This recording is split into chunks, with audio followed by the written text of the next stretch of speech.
कि पूरा 6 second YouTube के अंदर इंद्र उदासी के नाम से मेरे दिया हुआ है और उसके अंदर कोई सत्संग नहीं, सीधी कृष्ण भगवान की भागवत महापुराण है। और जब तक शेष सुनोगे तब तक शेष दूसरे आ जाएंगे और पूरा श्रीमद् भागवत आपको मिल जाएगा। लेकिन ये सत्संग भी जरूरी है। बाबा तुलसीदास ने रामायण में मस्त कहा, बिन सत्संग विवेक न होई, राम कृपा बिन सुलभ न सोई। लेकिन ये गजब की बात है, सत्संग से ही विवेक मिलेगा। लेकिन पीछे एक जो चीज कही गई ना, उसको थोड़ा सुनने जैसा या समझने जैसा। बिन सत्संग विवेक न होई, राम कृपा बिन सुलभ न सोई। तो राम की कृपा कब होगी? अब ऐसे तो हमको समझो, देखने जाओ तो ऐसे लग रहा है जब सत्संग मिलेगा उसमें से राम की कृपा होगी। लेकिन बाबा तुलसीदास ने तो गजब डाल दिया। कभी कभी हमारे जीवन में सवाल होना चाहिए कि गुरुजी क्या कह रहे हैं। नहीं समझ आए तो सवाल होना चाहिए। बिन सत्संग विवेक न होई, राम कृपा बिन सुलभ न सोई। राम की कृपा किसके ऊपर होगी? सीधी सी बात है, जो परिवार का चहिता इंसान होगा ना, उसके ऊपर राम की कृपा होगी। राम का पूरा जीवन चरित्र उठा के देख लो। हमारे बाबा गुरु नानक को भी विष्णु का अवतार कहा जाता है, यानी राम का अवतार ही मान लो ना। बाबा जी बराबर है। लेकिन आप कभी गुरु नानक का इतिहास पढ़ो, उनके भांगे पढ़ो, उनकी साखियां पढ़ो, और हमारे राम का जीवन चरित्र पढ़िए। उसके अंदर पूरा क्या है? जो माता पिता ने कहा सब मान लिया। एक बार भी मुझे पता नहीं है कभी राम ने दशरथ के विरुद्ध में कुछ कहा हो, महाराज दशरथ के विरुद्ध में कुछ कहा हो, या किसी माताओं के विरुद्ध में कहा हो। मुझे तो बहुत गजब लगता है। जब कैकेयी ने 2 वरदान दशरथ से मांगे और वनवास मिल रहा था, अब राम को पता नहीं था। दशरथ महाराज सोए हुए हैं। सुनना, बहुत आपके समझने वाली बात है। दशरथ महाराज रूम में सोए हुए हैं, कैकेयी ऊपर खड़ी है और भगवान राम उनके चरणों में आए। दशरथ की ये हालत कभी हमारे श्री राम ने देखी नहीं थी। हंसता हुआ चेहरा देखा था, लेकिन पहली बार अपने पिता को नीचे सोया हुआ देखकर माता कैकेयी को पूछ रहे हैं, बोले माता ये हमारे पिताजी क्यों ऐसे सोए हुए हैं? तब उन्होंने माता कैकेयी ने जो कहा ना, पहले तो माता कैकेयी ने कहा बेटे तेरी वजह से सोए हुए हैं। राम को बहुत बड़ा झटका लगा। राम ने पूछा, बोले माता ऐसा मैंने कौन सा गुनाह कर दिया जिसकी वजह से मेरे पिताजी यहाँ इस हालत में पड़े हुए हैं और नीचे जमीन पे सोए हुए हैं? इतना ही नहीं, लेकिन इतना दुखी है। कारण क्या है? मैंने कौन सा गुनाह कर दिया? उसके बाद जो कैकेयी माता ने कहा है ना, ये अगर समझ में आ जाए ना और वो जीवन में उतर जाए ना, उसके ऊपर राम की कृपा होती। ये समझना। वहां पे कैकेयी माता ने कहा है। अब आप बोलोगे माता कैकेयी है अपने बेटे के लिए कह रही है, सच्ची बात है, लेकिन वहां कैकेयी दुश्मन बन के बैठी हुई है राम की। ये बात समझ लो, दुश्मन बन के बैठी हुई है ना। वैसे तो उसकी माँ है, अरे इतना प्यार करती थी जितना कौशल्या करती थी। आपने कभी रामायण उठा के देख लो, उतना ही प्यार करती है। ये तो होई है सोई जो राम रचि राखा। परमात्मा का सब लीलाएं चलती है, लेकिन उस लीला के अंदर माता कैकेयी का जो रोल है, दुश्मन का रोल है। अच्छा, उस दुश्मन के रोल में माता कैकेयी राम को क्या कहती है पता है? जब भगवान राम ने कहा, बोले माता मैंने कौन सा गुनाह कर दिया जिसकी वजह से ये महाराज हमारे दशरथ, हमारे पिताश्री भूमि पर पड़े हुए हैं। बोले बेटे तू सपने में भी किसी का बुरा नहीं कर सकता, ये है राम। जब आप जीवन में पक्का कर लो ना, मैं किसी का बुरा नहीं करूंगा, अच्छा दुश्मन का भी बुरा नहीं करूंगा, अच्छा उसके बाद सपने में भी नहीं करूंगा। अच्छा ये सर्टिफिकेट कौन दे रहा है? केकई नहीं दे रही है, दुश्मन केकई दे रही है, क्योंकि उस समय वो दुश्मन बन के बैठी हुई है। कितनी बड़ी बात है। ये हमारे जीवन में आ जाए, ये हमारे परिवार में आ जाए, उसके ऊपर राम की कृपा होती है।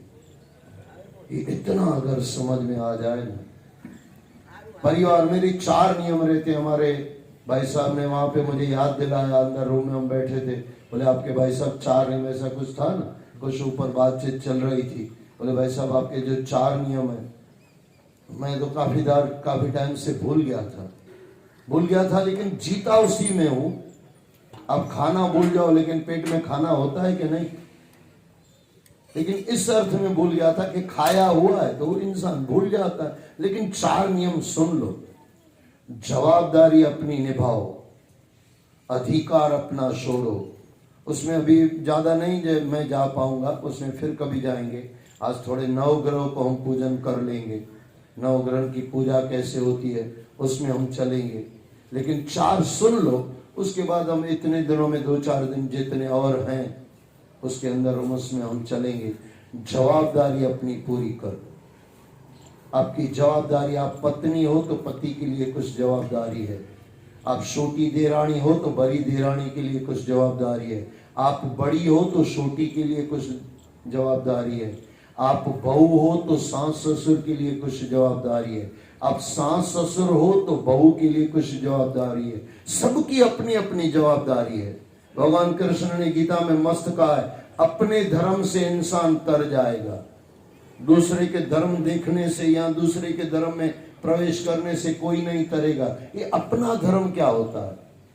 अपना धर्म यानी आपको जो पार्ट दिया गया है, आप बेटे हो तो माँ बाप के लिए जो आपकी जवाबदारी है वो पूरी करो। आप माँ बाप हो तो बेटे के लिए कोई जवाबदारी है, बहू के लिए कोई जवाबदारी है, अरे पोते पोती के लिए आपकी कोई जवाबदारी है, वो सब आपको पूरी करनी है। जवाबदारी निभाओ, अधिकार छोड़ो, यहां से राम की कृपा शुरू हो जाती है। और ये दोनों भगवान राम में थे, और खाली भगवान राम के अंदर नहीं, लेकिन चारों भाइयों के अंदर थे। किसी ने राजगद्दी ली क्या? इन्होंने उनको दी, उन्होंने उनको दी, उन्होंने उनको दी। कितना गजब है। वैराग्य अगर सीखना हो ना तो राम से सीखो, भरत महाराज से सीखो। कितना प्यार होगा भाइयों में आपस में। माता कैकेयी ने सब तैयार करके रख दिया, आ जा बेटे गद्दी पे बैठ जा। अच्छा ये गद्दी कौन सी है पता है? ये गद्दी पे बैठने के लिए इंद्र महाराज, ये महाराज नहीं, मेरी तो ताकत ही नहीं है वहां बैठने की, सोच भी नहीं बैठ सकता, लेकिन वो इंद्र महाराज दशरथ, ये दशरथ की गद्दी पे बैठने के लिए इंद्र महाराज स्वर्ग का, इसको हम राजस्थान में तो इंद्र भगवान कहते हैं, बराबर के नहीं? इंद्र भगवान कहा जाता है कई जगह। इंद्र भगवान वैसे भगवान नहीं है, इंद्र देवता है, लेकिन कई जगह उसको भगवान की तरफ पूजा किया है। राजाओं का, ये देवताओं का अधिपति है ना, वो राजा है ना, और राजा भगवान का स्वरूप माना जाता है। ऐसे कहा जाता है जो राजा होता है वो विष्णु का अवतार, विष्णु की उसके ऊपर गद्दी मिली हुई है। लेकिन ये अगर समझ जाओ ना, आनंद आ जाए। जीवन समझ में आ जाए, आनंद ही आनंद है, और जीवन समझ में नहीं आए तो दुख ही दुख है। एक बात याद रख लेना, दुख आपकी कल्पना है, कल्पना है ना दुख, और क्या है। लेकिन सुख, अब आपको शायद आपने सुना हो, न सुना हो, न मुझे माफ करना, नहीं सुना हो तो फिर मुझसे थोड़ा पूछ लेना, उसको हम क्लियर कर देंगे। सुख का बाप है आनंद। सुख क्षणिक है। इस संसार का आपको जो सुख मिलता है ना, क्षणिक है। ऐसा नहीं कि सुख नहीं है। आपने रोटी अच्छी खाई, हमारे बाबा जी की धर्मपत्नी बहुत अच्छा खाना बनाती है और आनंद आ जाता है। आनंद नहीं आता है, सुख आता है। वही मैं आपको कह रहा हूँ, सुख है न क्षणिक है, अभी आएगा अभी चला जाएगा। आपको अच्छा खाना मिला, आपको लगेगा सुखी हो गए, लेकिन वो तो अंदर चला गया पेट में, कितना टाइम सुखी रहोगे? क्षणिक सुख है ना। दुख और सुख आपकी कल्पना मात्र है, लेकिन आनंद है ना, आपने सुना होगा आनंदो अस्मि, मैं आनंद से बना हुआ हूं। अच्छा ये याद रख लेना, आनंद मेरे में है ऐसा नहीं, मेरे में होगा तो कभी भी निकल जाएगा। आपके पास 100 200 500 1000 रुपए है, कभी भी निकल जाएगा। सुख है कभी भी निकल जाएगा, दुख है कभी भी निकल जाएगा, लेकिन आनंद आपसे कोई छीन नहीं सकता, ये याद रख लेना।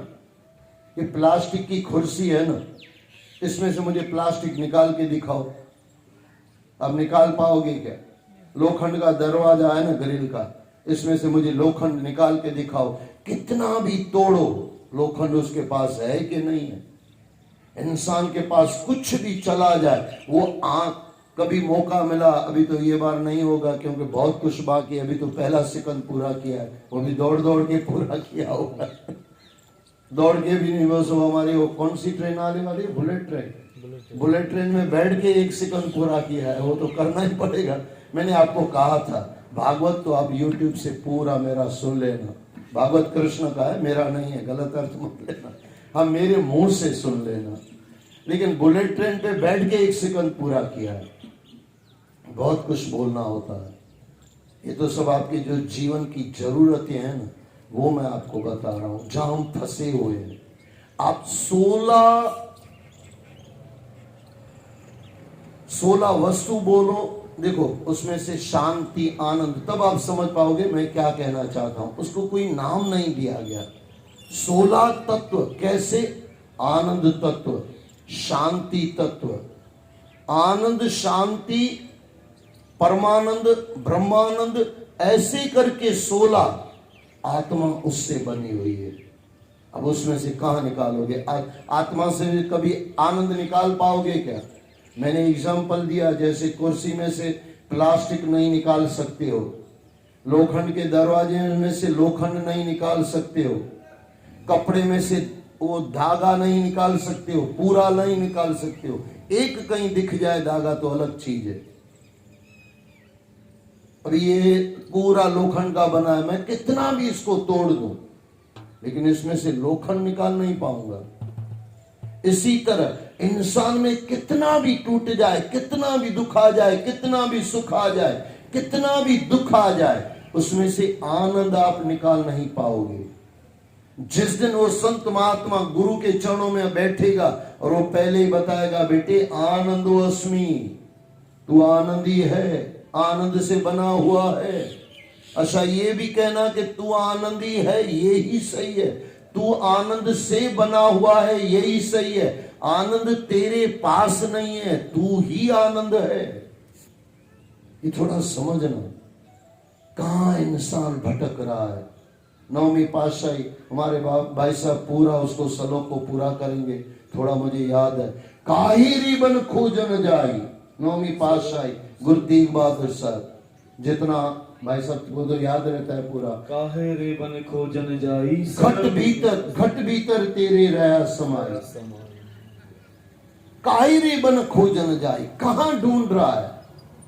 जो तू ढूंढ रहा है वही तू है। हाँ तो ही संग समाई, हाँ तो अब तो सुनो, तो ही संग समाई। हाँ वो ही मुझे शब्द याद नहीं आ रहा था, क्योंकि मैं जब बचपन में था ना, मैं वाणी याद करता तो मेरे पिताजी झोपड़ मार, बोले गुरु ग्रंथ साहब बना है, वहां से जाके पढ़ लेना।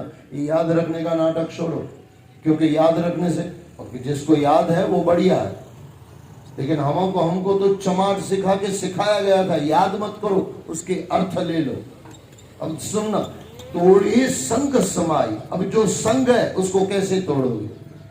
आपके हाथ में से कितना भी निकाल दो, ये उसका जो ऊपर अंदर का जो वो रस मज्जा है, उसको आप छोड़ सकते हो, टुकड़े कर सकते हो उसे। जैसे मैंने कहा प्लास्टिक के टुकड़े कर सकते हो, लोखंड के टुकड़े कर सकते हो, लेकिन एक एक टुकड़ा निकल के भी उसके अंदर लोखंड भरा हुआ है, प्लास्टिक भरा हुआ है। वहां पे तुलसीदास ने मस्त कहा, ईश्वर अंश जीव अविनाशी, चेतन अमल सहज सुख राशि। सुखों की राशि हो, सुख क्षणिक मात्र है, एक बूंद बराबर है, और आनंद तो पूरा पेड़ है, पूरा पेड़ है। इंसान अगर अपने पास आ जाए ना, ये धर्म क्या है पता है? अपने से अपनी पहचान, यही धर्म है। बाकी धर्म जो भी है ना, सब ढकोसला है। कुछ बातें कहीं कहीं नहीं होती है, लेकिन कहीं कुछ नाराज हो जाते हैं। हम भाई साहब के अंदर साथ हम बैठे हुए थे। आजकल है ना, धर्म के नाम का जो चल रहा है ना, मत फंसो भाई, उसे कुछ नहीं मिलेगा। थोड़ा बहुत गाने गा लिए, शब्द गा लिए।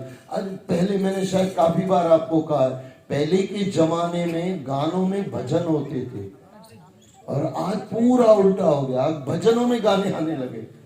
यार देखियो कितना इंसान गिर गया। पहले उठा लो, भजन देख लो, उसको कहीं कुछ मिलाने की जरूरत नहीं है। वो प्रदीप का गाना है, हमने जग की अजब तस्वीर देखी, एक हंसता है 10 रोते हैं। ये पूरा भजन है, आप उठा के देख लो, इसमें कुछ भी गाना नहीं है, पूरा भजन है। और आजकल जो भजन गाए जाते हैं भजन के नाम के, पूरे गाने होते हैं, कुछ होता ही नहीं। मैं किसी की निंदा चुगली नहीं कर रहा हूं, मैं आपको सच्चाई बता रहा हूं। मुझे निंदा चुगली से कोई मतलब ही नहीं है। जो सच्चाई है वो मैं आपको बता रहा हूं। जो जो करता है उसको करने दो, आप वहां मत फंसो, बस इतना है। इतना अगर समझ में आ जाए ना, जीवन का आनंद ही आनंद है। कुछ गाना है, आइए थोड़ा 1-2 अध्याय बुलेट ट्रेन में बैठ के देख ले, क्योंकि जरूरी हो जाता है भाई। बोलो सदगुरुदेव भगवान की जय। सिकंद दूसरा शुरू हो रहा है, तो ऐसे नियम है, पहला सिकंद कल पूरा किया, तो आज अब दूसरा सिकंद शुरू हो रहा है, तो हरिनाम संकीर्तन से ही शुरू होगा। गोविंद बोलो हरि गोपाल बोलो, गोविंद बोलो हरि गोपाल बोलो, गोविंद बोलो गोपाल बोलो, राधा रमण हरि गोविंद बोलो, राधा रमण हरि गोविंद बोलो, गोविंद बोलो हरि गोपाल बोलो, गोविंद बोलो हरि गोपाल बोलो, राधा रमण हरि गोविंद बोलो, राधा रमण हरि गोविंद बोलो। नमः शिवाय ओम नमः शिवाय, नमः शिवाय ओम नमः शिवाय। सत्य नमो वाहिगुरु, सत्य नमो वाहिगुरु, सत्य नमो वाहिगुरु, सत्य नमो वाहिगुरु, वाहिगुरु वाहिगुरु वाहिगुरु वाहिगुरु वाहिगुरु वाहिगुरु वाहिगुरु वाहिगुरु वाहिगुरु वाहिगुरु वाहिगुरु। गोविंद बोलो हरि गोपाल बोलो, गोविंद बोलो हरि गोपाल बोलो, राधा रमण हरि गोविंद बोलो, राधा रमण हरि गोविंद बोलो। सद्गुरुदेव भगवान की जय। श्रीमद् भागवत महापुराण की जय। श्री कृष्ण भगवान की जय। बांके बिहारी लाल की जय। आइए दूसरा सिकंद अध्याय, सिकंद दूसरा अध्याय प्रथम, उसके अंदर आता है ध्यान विधि और भगवान श्री हरि का विराट स्वरूप। दूसरा अध्याय भगवान का स्थूल और सूक्ष्म रूप तथा मुक्ति का साधन। और तीसरा, किस देवता की आराधना से कौन सा फल प्राप्त होता है। तो मैं जब नवग्रहों की आज मैं बात करूंगा, उससे सुन लेना, उससे सब हो जाता। ये पूरी सृष्टि है ना, 9 ग्रह ही चला रहे हैं ना। वैसे तो 7 ग्रह, सोमवार, मंगलवार, बुधवार, गुरुवार, शुक्रवार, शनिवार, रविवार, ये 7 ग्रह चलाते हैं। और इनके साथ 2 साथी कलाकार हैं, राहु और केतु। ये 9 ग्रह, यही सृष्टि चला रहे हैं।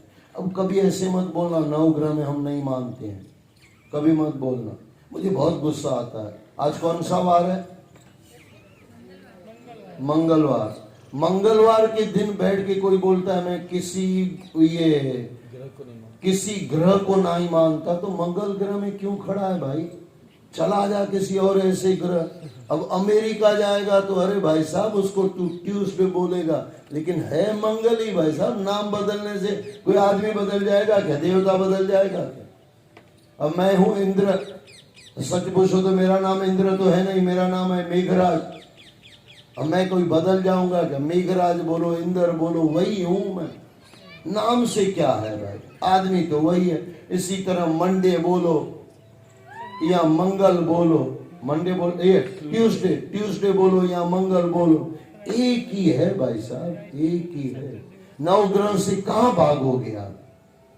नवग्रह को मानना चाहिए, लेकिन कैसे मानना चाहिए उसकी बात हम बाद में करेंगे। आइए थोड़ा बुलेट ट्रेन में बैठे हैं तो थोड़ा उसका भी मजा लें, और बुलेट ट्रेन का भी मजा आएगा।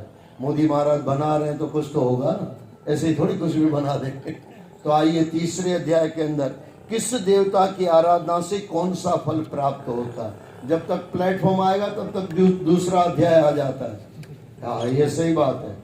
जब तक स्टेशन पे उतरोगे कि इसमें अंदर जाएं, इससे पहले दूसरा प्लेटफॉर्म आ जाएगा। इसको ही तो बोलते हैं बुलेट ट्रेन। आइए चौथा अध्याय, परीक्षित के आग्रह पर श्री सुखदेव जी द्वारा कथा का शुभारंभ। यहाँ से शुभारंभ हुआ। और उसके बाद पांचवा अध्याय, सुखदेव जी द्वारा ब्रह्मा नारद संवाद से सृष्टि वर्णन। पांचवा अध्याय। छठा अध्याय, ब्रह्मा जी द्वारा विराट पुरुष विभूतियों का वर्णन। और सातवां अध्याय, भगवान के लीला अवतारों की कथा का वर्णन। और आठवां अध्याय, राजा परीक्षित द्वारा श्री सुखदेव जी से अनेक प्रश्न पूछना। और उसके बाद नौवां अध्याय, दूसरे सिकंद के अंदर नौवां अध्याय, ब्रह्मा जी ने अपने जन्म के बारे में जिज्ञासा और भागवत कथा के 4 मूल श्लोकों का वर्णन। इसमें मुझे थोड़ा जाना, इसको सुनना, इसको हम अंदर भी लेंगे थोड़ा। और जो सच पूछो ना, क्या गुरुओं की कृपा है। दूसरे सिकंद के अंदर आप भागवत किसी की सुनो, बहुत बढ़िया, आनंद की बात है। न सुनो ना, एक काम करो, दूसरे सिकंद के अंदर 9वां अध्याय सुन लेना, कि पूरी भागवत उसमें आ जाती है, पूरी भागवत। वैसे 4 श्लोकों की ही भागवत है। अच्छा, ये हमारे गुरुओं ने जबरदस्त कर दिया, हमारे गुरु नानक देव जी महाराज ने। आपको पता है भागवत कितनी है? बस ये 1 मिनट में पूरी हो जाएगी, देख लेना भाई साहब, 1 मिनट भी नहीं होगा। एक ओंकार, सतनाम, कर्ता पुरख, निर्भव निर्वैर, अकाल मूरत, अजूनी सैभं, गुर प्रसाद, जप, आदि सच, जुगाद सच, है भी सच, नानक होसी भी सच। भागवत पूरी हो गई। हकीकत यही है, 4 श्लोक के अंदर यही दिया गया। वो कर्ता पुरख है, वो निर्भव है। उस दिन इसका अर्थ पूरा किया था? नहीं किया था ना, वो बाकी है, तो देखेंगे कभी किसी दिन पूरा करेंगे। याद दिलाना भाई, मैं तो बहुत भूल जाता हूँ। मेरी माता जी थी, अब तो भगवान को प्यारी हो गई, 10-1 बरस के करीब हो गए। लेकिन वो माता मुझे, मेरी मम्मी जिसने मुझे जन्म दिया, जननी माता, वैसे तो मेरी माताएं बहुत है, अब से मेरी माता ही तो हो, लेकिन वो जननी माता मुझे पूछती थी शादी क्यों न तो करें। बचपन में भी पूछा, फिर जवानी में भी पूछती, और मैं थोड़ा काफ़ी चीज़ों में भुलक्कड़ इंसान हूँ। फिर मैं उसको मजाक में बोलता, मम्मी मैं इतना भूल जाता हूँ, सुबह उठ के वो बीवी सामने बैठी हो, क्योंकि बीवी जल्दी उठे उसी का नाम तो बीवी होता है, और देर से उठे उसका नाम ही तो पति होता है। थोड़ा कटाक्ष है, लेकिन हकीकत यही है। और क्या हो रहा है, संसार में जाके देख लो, पति महोदय थोड़ा देर से उठेगा और पत्नी थोड़ा जल्दी उठेगी। अब मैं सुबह उठूं और वो वहां पे बैठी हो, मैं पैर छू के बोल दूं बहन तुझे कहीं देखा है, तो 2 लाफा मारेगी कि नहीं। मेरी माता जी बोलती थी बरोबर है बेटे, तू शादी नहीं कर, नहीं तो राखी बांध के चली जाएगी घर पे। और एक जैसे कहानी भी आती है ना, एक वो गांव का लड़का बेचारा शुद्ध, उसको पता ही नहीं है कि क्या है। पहली बार लड़की थी गांव की, लड़का था, माफ करना कभी कभार थोड़ा बोलने में जबान में इधर उधर हो जाता है। कंवारा लड़का, माँ बाप ने बोला बेटे शादी कराना है, चलो शहर में और लड़की दिखाते हैं। लड़का आया देखने लड़की। अब कुछ सवाल होते हैं, क्या देखना चाहिए, आजकल लड़कों को तो वही पता नहीं है। ये भागवत के अंदर है ना, याद रख लेना, पहला लव लेटर किसी ने लिखा हो ना तो रुक्मणी ने लिखा था श्री कृष्ण भगवान। वहां से कभी वो लव लेटर पढ़ लेना और अपनी बच्चियों को सिखाना, लिखना हो तो ऐसे लव लेटर लिखो। क्या लव लेटर है, क्या जबरदस्त। आपका कुल क्या है, आपको कौन कौन मानता है, कृष्ण को सब कहा गया है। प्रेम का क्या प्रेम था। क्या कह रहा था मैं आपको, हाँ बात कहाँ थी भाई।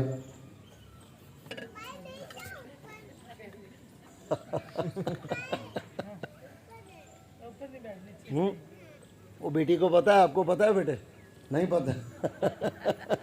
नहीं, कई बार ऐसे होता है बच्चे अंदर से आके बताते हैं, बोले बाबा जी आप ये बोल रहे थे, हकीकत। हाँ अच्छा, ये बहुत बड़ी इतनी बेटी लगती नहीं है क्या सर? ना वो छोकरे से शादी करना ठीक है ना।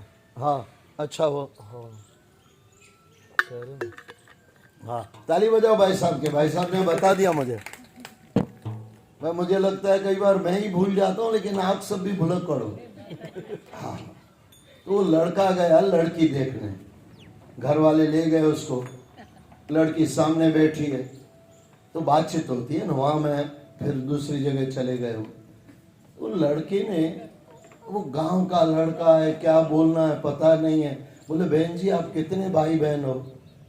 वो लड़की को देखने आया है, उसने बोला 2 थे और तीसरा मिल गया, अब आज से तू मेरा भाई हो गया, 3 हो गए आज से। 2 भाई थे और आज से तूने भाई बोल दिया, मैंने भी मान लिया 3 भाई। और उसने रखड़ी बंधा ली, वो बेचारा घर पे आ गया।